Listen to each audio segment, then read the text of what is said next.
Hi. Hi. Happy Friday. Happy Friday to you. Welcome, Leah, our fabulous administrative coordinator in the Community Planning and Building Department. Too kind. Thanks for joining me today. Thank you. Appreciate it. Thanks for having me. So we'll get right into it. So it's Friday, as we all know. We had Valentine's Day this week. That was great. Thank you to our Planning Commission. We had 2 Planning Commission meetings in 1 week. It was a grand experiment we were trying, and I think it went really well. Typically, in one Planning Commission, typically we meet once a month, Planning Commission. This month we tried an experiment to do 2 meetings to try to get some more projects along the way, sort of a customer service experiment. And typically we get 7-8 projects in a Planning Commission agenda. That's about a max. Right. That takes us out to like 9:30 Right. usually. Pretty late.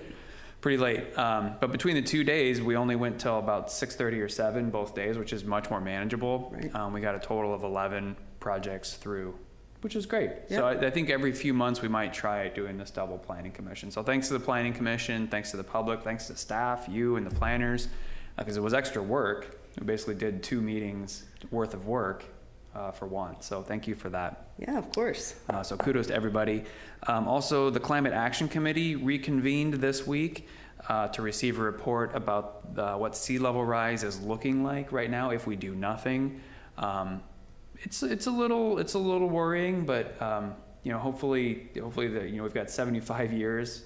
Yeah, little time. A little bit of time, but it goes by fast. So it's nice that our Climate Action Committee is paying attention to that, Right. talking about what we can do, what the solutions are, and mitigations for that issue. But it's real. I mean, climate change is real, and Yep. sea level rise is real. So For sure. I'm glad we got some smart people working on that Me here in too. the city.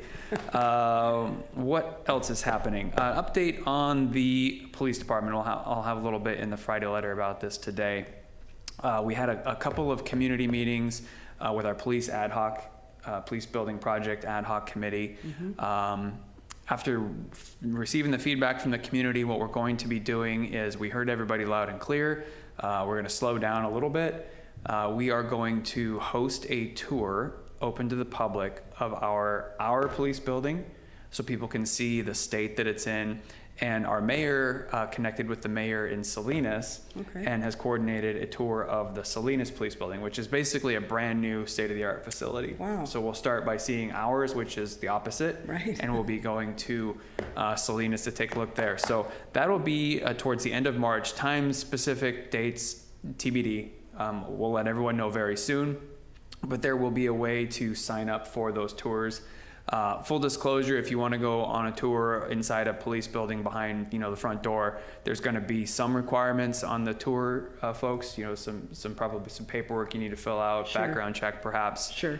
Just because that is a secure facility. Right. But we will make that available to the public that wants to go through those steps. So more to come on that. And then following that tour, the other thing we heard from the community was they would like to have a town hall meeting with Indigo, who is the consultant that we've brought on board to work with us in designing our police station.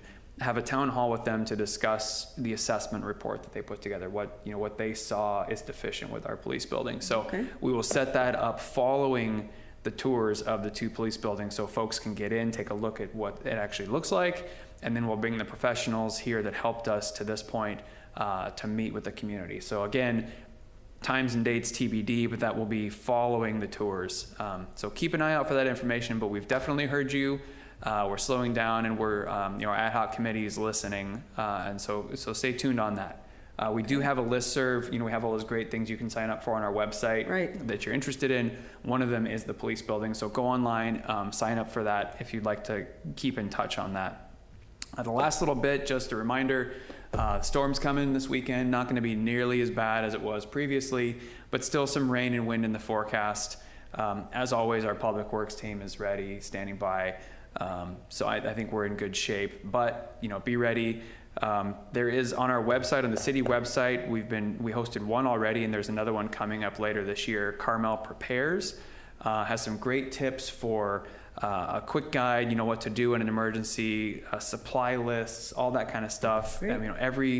Every city, every jurisdiction is unique when there's a storm event. So it's tailored to our community in partnership with CERT. and our police department. So go check that out on our website. It's a great resource. Yeah. That's what I got. Leah, what do you got? Just a reminder that City Hall is going to be closed on Monday for the observance of President's Day. 2 Mondays in a row. 2 Mondays in a Wow. row. Okay. And that's something.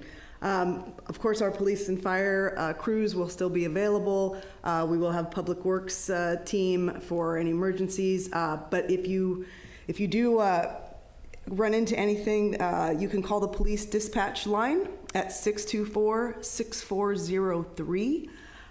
Folks will be ready to take your call there. So don't call 911. Yeah, don't call 911. Unless it's a real, if it's a real emergency. Unless it's an actual emergency. Then call 911. But Of if you course. if you need some assistance, if there's a tree, Right. that you see or something like that, then you call that dispatch line. That's great. Right. Thanks, Leah. Right, yep. And then another exciting event we have coming up is our development process update workshop.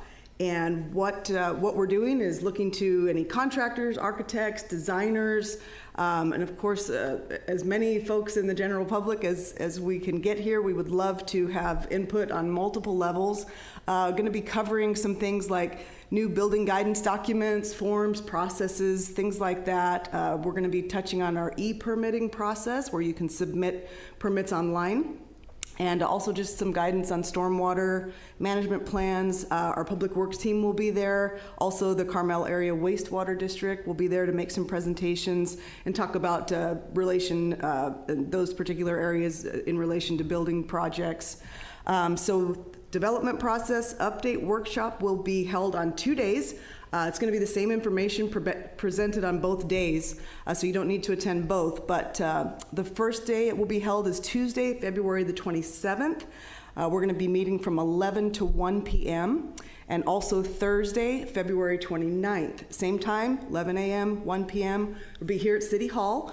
And there will be a light lunch provided, so we are asking folks to please RSVP through Eventbrite, and I believe we're going to have something. We'll put a link in the Friday letter today. Yeah, Yep. We'll have a link in the Friday letter, and it will be some information forthcoming also on our website. So just be on the lookout for that, February 27th and 29th. Great. That's a great program. We try to do it every year. It's here in the chambers. It's an opportunity. We bring, our partners up in Public Works come down. It's the planning department. It's the building department. Carmel Area Wastewater District comes. Right. I believe someone from Monterey Fire is going to try to be here as well. So it's an opportunity to be face to face and get information from us, what's new and exciting, but also to give feedback on what is and isn't working in the process. Right. I mean, we genuinely want that. So, Right, and that's why the involvement in all those moving parts is great, to have the input from all those different folks at every process there. So another thing, just talking about easier processing, and we are in the process of transitioning all of our forestry permits to the forestry department. So in the past, if you needed a tree removed, pruned, or an evaluation, you would come and apply for that at the planning and building department. But we have decided, in order to make things easier for the public, to just have those applications processed at the forestry department. So that when it's scheduled, and if you've want a status update and things like that, you'll be able to get that directly from the forestry department. So we're not ready to make that shift just yet, but we are in process and doing that. So we've got some more things to come in place. On that. Yep, more to come on that. So. Yep, that's what I've got. That's Brandon. it? That's great. I'm at the end of my list wonderful here. Wonderful update. Well, we always have to make sure to say hi to Chip's mom. Hi, Chip's mom. Chip is with his mom right now on vacation, so we're excited. Chip will be back next week. And that's it. I hope you have a nice weekend. Stay dry, 3-day weekend. Yes, everyone, you too. Yep, and stay safe. And you know how we always say goodbye on this thing, right? I think I know the drill. So we'll say, take good care.